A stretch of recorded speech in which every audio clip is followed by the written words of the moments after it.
والصلاة والسلام على رسول الله صلى الله عليه وآله وسلم وبعد. إخوة في الله، أفضل الأعمال في رمضان. Enyi ndugu Waislamu, katika matendo yanakuwa bora zaidi ndani ya mwezi huu wa Ramadhani.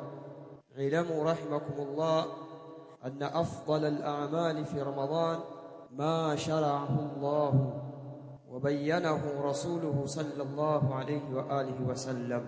Fahamuni, Allah kurehemuni, bora ya matendo Muislamu atakiwa ayafanye ndani ya mwezi huu wa Ramadhani ni yale ambayo Allah amemwekea sheria, aachane na yale ambayo Allah hajamwekea sheria, kisha akayabainisha matendo hayo mtume wetu Muhammad sallallahu alayhi wa alihi wasallam. Fa afdalul a'mal au fa afdalu ma yuf'alu fi hadha ash-shahr ba'da as-siyam qiyamul layl. Matendo bora yanayofanywa ndani ya mwezi huu wa Ramadhani baada ya kufunga saumu, kwa sababu funga ndiyo lengo kubwa la mwezi huu wa Ramadhani.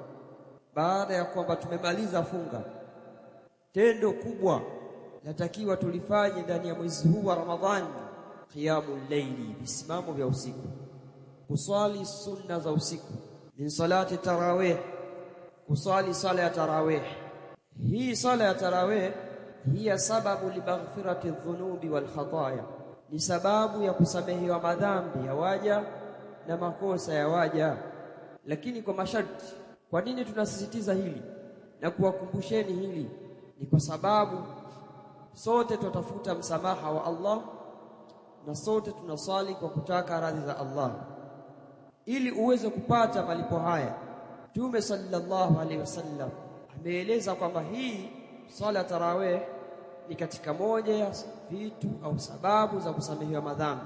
Akasema, man qama ramadana imanan wa ihtisaban ghufira lahu ma taqaddama min dhanbi, atakayeswali visimamo vya usiku, mchana wa usiku wa Ramadhani, hali ya kuwa ana imani ya ulazima, ana imani ya kwamba malipo yanatoka kwa Allah, atasamehewa madhambi aliyofanya kwa kutanguliza.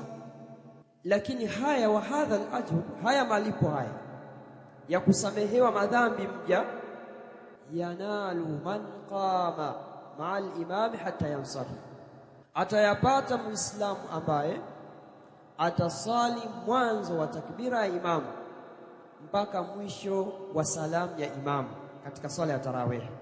Yatakikana wewe muislamu usiswali baadhi ya rakaa kisha ukaacha baadhi ya rakaa ukawa umeondoka kwa madai kwamba nitazisali baadaye, bali ar-rasul sallallahu alayhi wasallam yukhbiruna wa yaqul, mtume anatuhabarisha anasema, man qama ma'al imami hatta yansarifa kutiba lahu qiyamu laylah, muislamu atakaye swali pamoja na imamu wake anayemswalisha tarawih mwanzo wa swala ya tarawih mpaka imamu akamaliza ile swala ya tarawih, akaswali tarawih sawa sawa 8 rakaa na 3 rakaa za witr, au akaswali rakaa 20 za tarawih na akaswali rakaa 3 za tarawih, ukijumuisha unapata 23.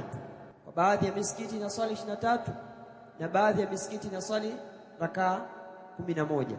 Sawa sawa umeswali 11 au umeswali 23, wewe utakapoanza na imamu, sheria inakutaka ili uweze kupata haya malipo, watakiwa uanze mwanzo wa takbira ya imamu mpaka mwisho wa takbira ya imamu. Kutiba lahu qiyamul layl, ataandikiwa mtu huyo kisimamo cha usiku. Sasa Waislamu, mimi nataka nikukumbusheni kwamba kuswali swala ya witri mwanzo wa usiku wa mwanzo haimaanishi kwamba wewe hauna ruhusa ya kuswali baadaye. Kwa maana usiku, thuluthi ya mwisho ya usiku, na thuluthi tuligawa kama unawachuona kusema usiku una thuluthi 3. Kuna thuluthi ya kwanza, thuluthi ya pili na thuluthi ya tatu. Na huu usiku unaokusudiwa hapa qiyamul layl ni baada ya swala ya Isha, kwa maana thuluthi inaanza qiyamul layl thuluthi ya kwanza, kisha theluthi ya pili, kisha theluthi ya tatu. Utafahamu vipi kwamba hii ni theluthi ya kwanza na hii theluthi ya pili na ya tatu? Ulama wakasema ya kwamba au al-mashayikh watakiwa uangalie machweo na mawio, jua linazama muda gani na linachomoza muda gani. Ikiwa linazama muda fulani na linachomoza muda fulani, watakiwa upigie theluthi moja inagharimu masaa 4. Kwa masaa 4 theluthi moja, masaa 4 ya pili theluthi ya pili, masaa 4 ya tatu ndiyo theluthi ya tatu. Ambapo ukija ukiangalia sisi twasali tarawih katika theluthi ya kwanza. Tunaanza baada ya Isha mpaka mida ya saa 4 tunakuwa tumekamilisha tarawih. Kwa baadhi ya misikiti mpaka saa 5.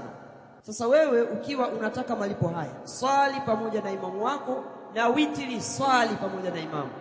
Alafu baadaye ukitaka kuswali, la witrani fil layl, hakuna witri mbili wakati wa usiku mmoja. Kwa wewe unatakiwa ukimaliza kuswali pamoja na imamu na hizo witri, ukitaka kuswali theluthi ya tatu, ambao theluthi ya tatu kiangalia ni kuanzia saa 10 huko saa 9, kuangalia majira yetu mida hiyo 8 huko.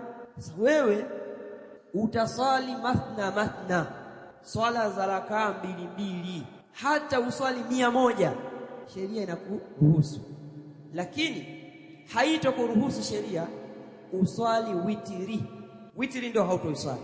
Ama swala zingine utaswali qiyamul layli 2, unaswali rakaa 2 unatoa salamu, unasimama unaswali rakaa 2 unatoa salamu, unasimama unaswali rakaa 2, kadiri ya uwezo wako mastata'ati, utakapoweza. Sheria imekuruhusu. Lakini ikakufunga kwamba maadama uliswali mwanzo witri katika theluthi ya kwanza, basi theluthi ya mwisho usisali witri. Sasa nimenielewa hapo. Sasa ni kutoa mzozo kwamba hakuna witri mbili katika usiku mmoja, kwa maana ukiswali pamoja na imamu mwanzoni mwa theluthi ya kwanza katika salatu tarawih witri, utakapokuja kuswali baadaye swala zako za usiku usiswali witri. Si kwamba eti ijalu akhira salatikum witra, jalieni swala zenu za usiku, swala yenu ya mwisho ni witri. Hadithi imekuja kusema hivyo, kama qala sallallahu alaihi wasallam, hakumaanisha kwamba ukiswali witri mwanzo wa theluthi ya kwanza huna ruhusa ya kusali baadaye. Kilichokatazwa kusali baadaye ni kurudia witri ambao ushawiswali, ama kuswali swala nyingine. Hili suala lipo na sheria imeliruhusu. Naktafi bihadha alqadar, wallahu a'lam, wa sallallahu ala Muhammad wa ala alihi wa sahbihi wasallam, walhamdulillah.